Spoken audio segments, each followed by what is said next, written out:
Oke, balik lagi di Gendo. Hari ini kita nggak bakal ngobrolin soal game dulu. Saat ini saya membuat video ini tujuannya untuk mengcounter beberapa video di YouTube yang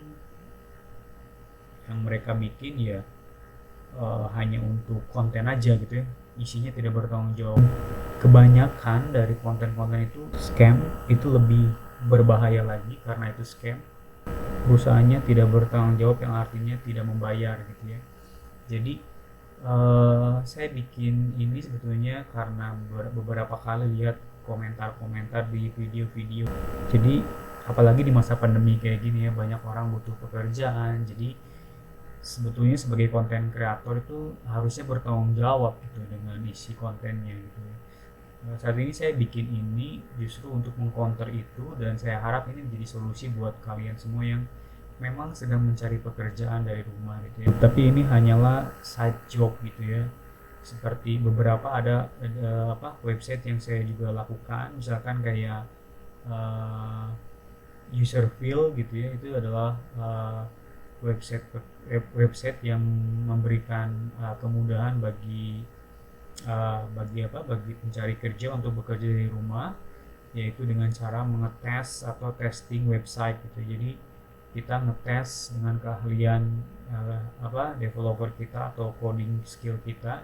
Coding skillnya nggak banyak, nggak ribet lah, nggak advance, cuman user UX sama UI gitu ya, user experience sama user interface-nya aja yang kita harus coba coba kasih input atau masukan, atau kita kasih feedback dengan beberapa website yang nanti akan diberikan oleh perusahaan itu. Nah, di sini langsung aja kita ya, ada 11 perusahaan sebetulnya yang lah saya lakukan uh, survei kecil-kecilan gitu ya. Jadi saya nggak bikin YouTube ini atau konten ini asal-asalan gitu ya. Saya pinginnya semua orang bisa dapat betul-betul pekerjaan dari rumah gitu ya, apalagi di masa pandemi seperti ini gitu. Oke, kalau misalkan butuh lengkapnya bisa cek di Medium saya tulis juga. Yang pertama itu adalah work solution ya. Nah, jadi work solution sendiri adalah perusahaan yang memberikan uh, apa jasa kepada industri besar sebetulnya. Jadi beberapa industri, contoh kasus yang paling kecil tuh kayak gini, kayak customer service itu kan, kalau perusahaan utamanya misalkan Apple gitu ya, bikin customer service-nya gitu ya, satu biayanya juga uh, apa lumayan gitu ya, membuat bisnis entity yang hanya menjadi layanan service kan cukup lumayan, biayanya besar gitu ya. Jadi daripada mereka membuat customer service sendiri, mereka memberikan layanan itu kepada perusahaan lain. Jadi kayak uh, membagi fokus lah. Kalau Apple ya fokusnya bikin produk bagus. Kalau perusahaan jasa kayak working solution ini yang memberikan solusi buat perusahaan-perusahaan besar, um, umumnya di customer service. Jadi kalau misalkan kalian butuh pekerjaan yang customer service, atau misalkan hanya memberikan layanan pengenalan produk ataupun solusi gitu ya, bisa coba working solution. Baca-baca aja di sini, banyak banget beberapa perusahaan yang memberikan Anda pekerjaan dari rumah. Jadi umumnya customer service gitu ya. Nah, perusahaan yang kedua adalah GoTranscript. Jadi GoTranscript sendiri merupakan perusahaan yang memberikan jasa transcription atau merubah suara ataupun audio ke dalam bentuk tulisan atau cetak gitu ya. Jadi misalkan kalau kamu punya rekaman ingin di di convert menjadi dokumen gitu, bisa gitu ya, pakai transkrip. Atau juga jasa memberikan caption. Caption itu misalkan kayak kalau video ada subtitlenya gitu ya, atau translatornya gitu di bawahnya itu kan. Nah, kenapa sih nggak pakai AI? Sekarang kan ada AI. Seperti yang kita ketahui, AI itu nggak 100% akurat gitu ya. Bahkan YouTube YouTube subtitle auto generated gitu aja, itu banyak yang salah gitu ya, karena ya tadi kan ada vokal yang tidak terdengar, ada vokal yang nggak jelas, atau bahkan bahasa asing yang tidak didukung oleh Google atau YouTube sendiri gitu.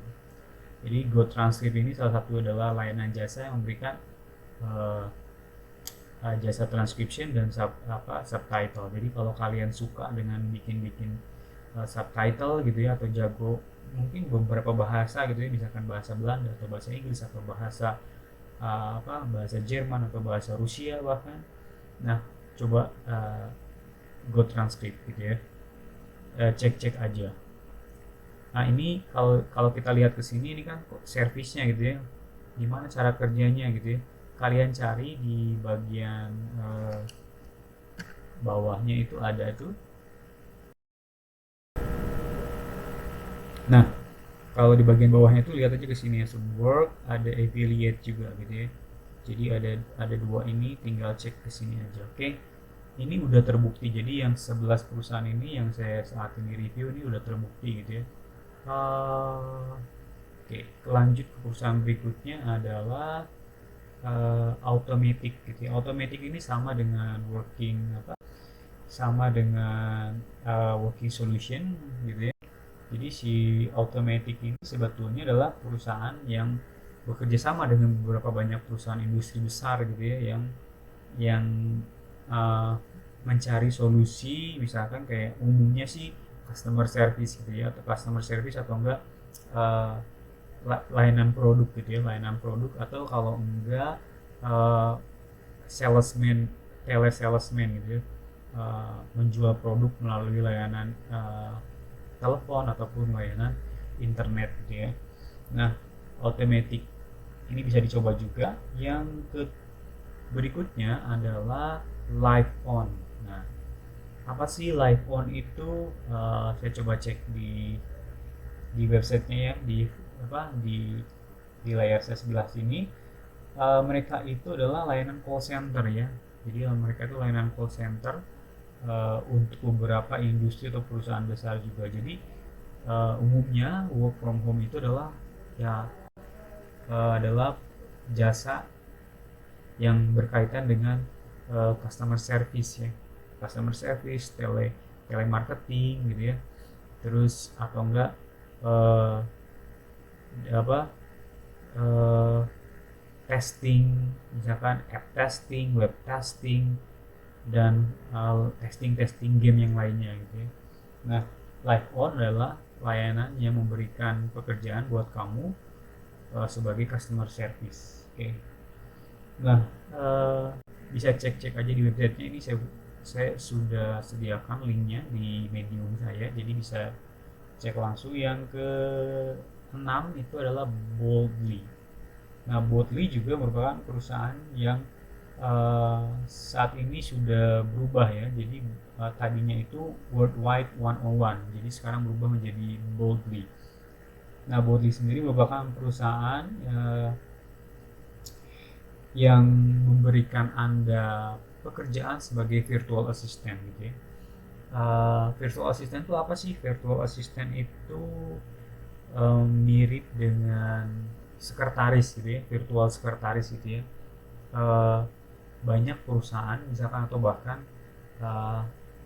pegawai-pegawai yang di perusahaan-perusahaan besar, misalkan kayak sekelas supervisor, sekelas manajer gitu ya, yang kalau mereka hire ataupun mempekerjakan orang secara permanen gitu ya di perusahaan itu, mereka harus bayar gajinya sesuai dengan UMR gitu ya, atau upah minimum regional, atau di beberapa negara di Amerika dan Eropa itu ada minimum minimum minimum wage, minimum salary yang harus dibayar gitu.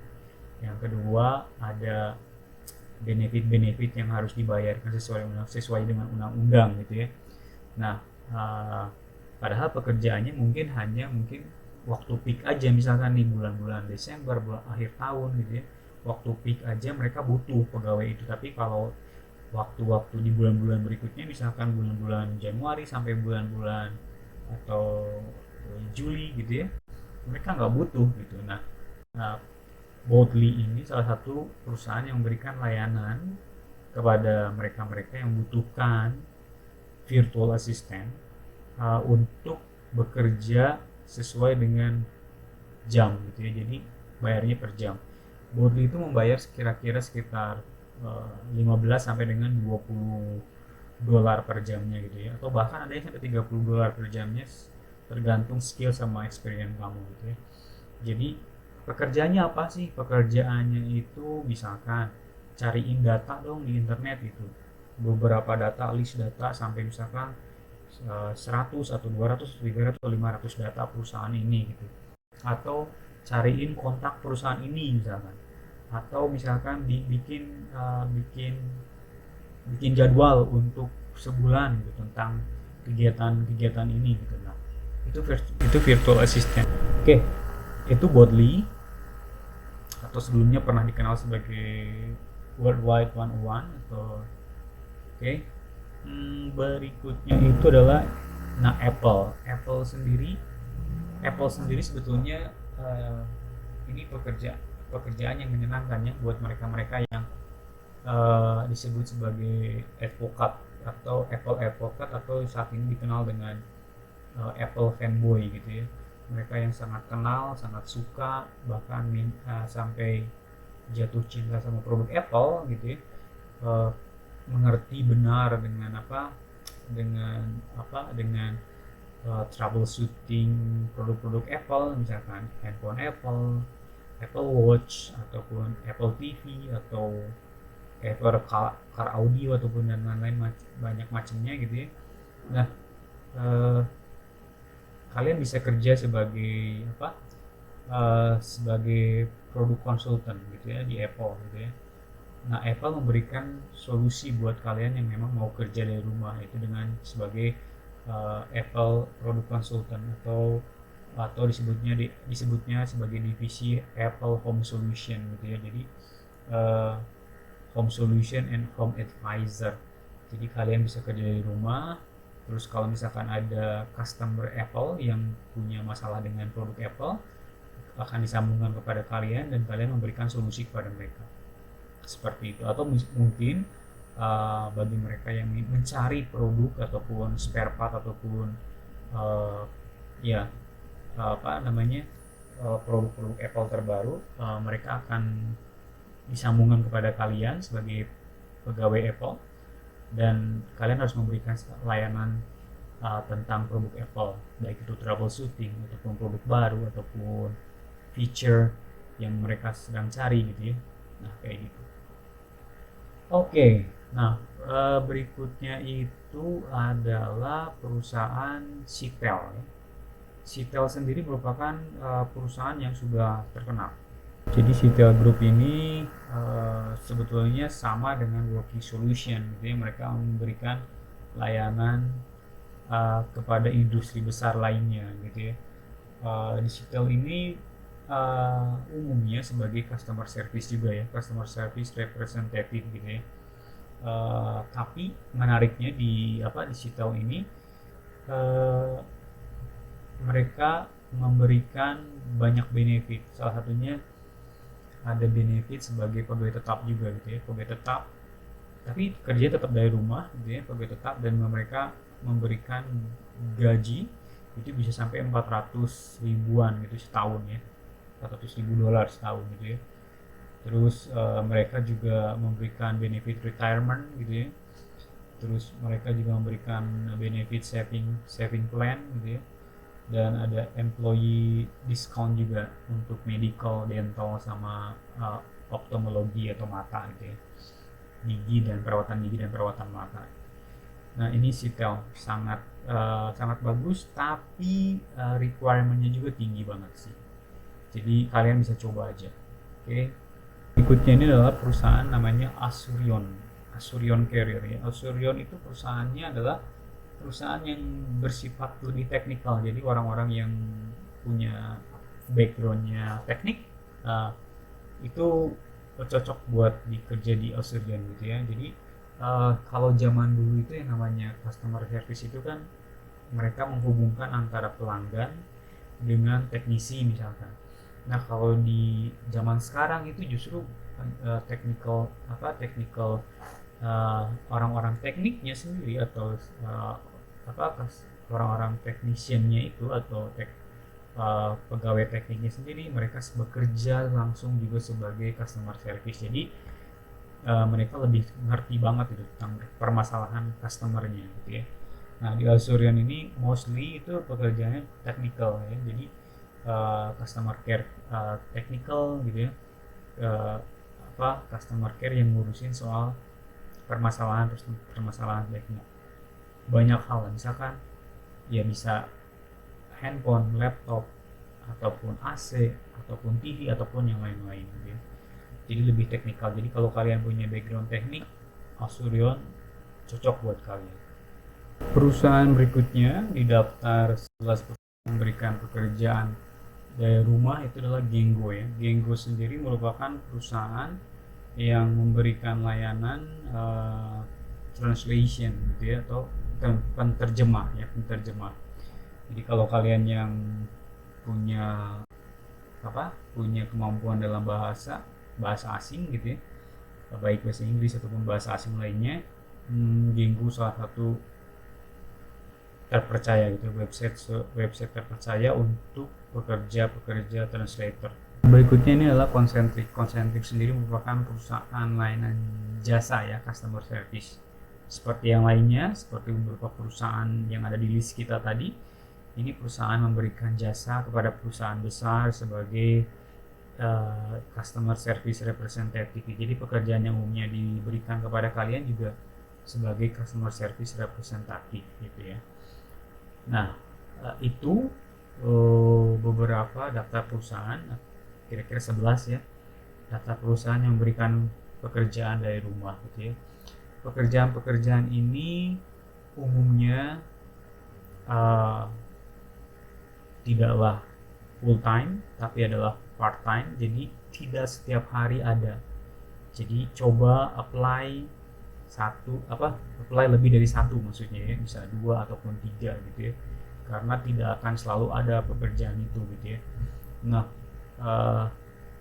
ini adalah untuk side hustle aja, misalkan kerja 2 jam, 3 jam atau 4 jam gitu ya, di samping pekerjaan utama kalian gitu ya. Nah, sebetulnya ada juga pekerjaan lain yang hubungannya dengan game, misalkan itu gamify atau GameFi gitu ya. Bisa kalian cek juga di websitenya itu, websitenya itu adalah gamefy.org. Di situ semua diterangkan jelas tentang game-game yang bisa menghasilkan uang ya. Saat ini ya saat ini kan gelombang besarnya adalah NFT ya, non fungible token gitu ya. Jadi game-game yang bisa dimainkan jika kalian punya Ethereum ataupun punya cryptocurrency lainnya gitu. Umumnya sih Ethereum gitu. Nah, kenapa GameFi itu bisa jadi solusi?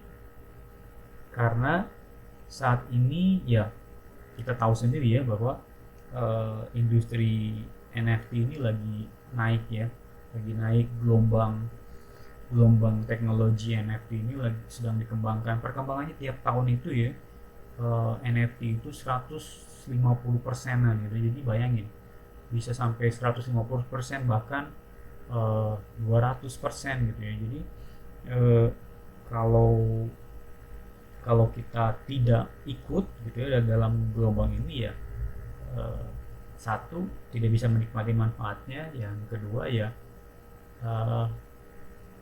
ada opportunity yang bisa kita kerjakan, kenapa enggak gitu ya. Contoh kasusnya itu adalah yang di sini nih. Ini kalian bisa cek aja, nonton videonya. Ini tentang play to earn NFT gaming in Philippines. Jadi ada satu desa, kalian bisa tontonnya, ini linknya ada ya.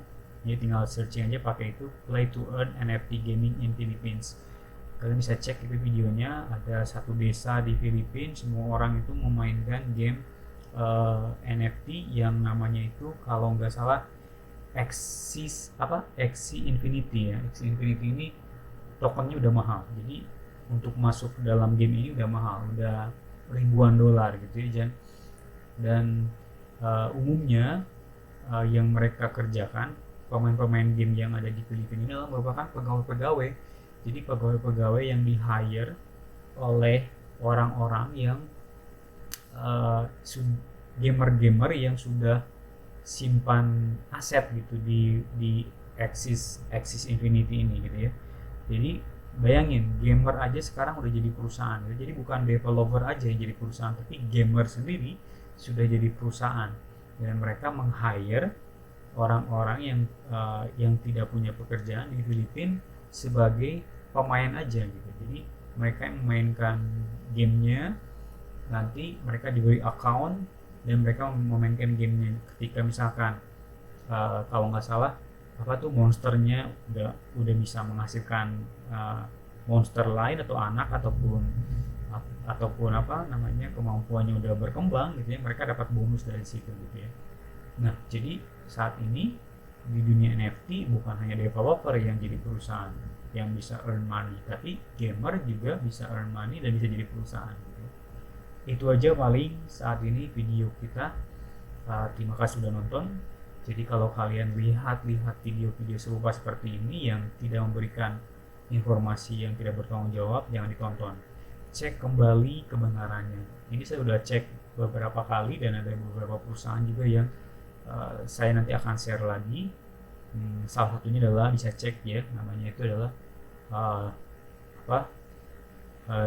user field. Itu untuk mereka yang mengerti tentang webbing, itu memberikan pekerjaannya per jamnya dikasih $20 gitu ya, hanya untuk ngetes website UI UX nya aja.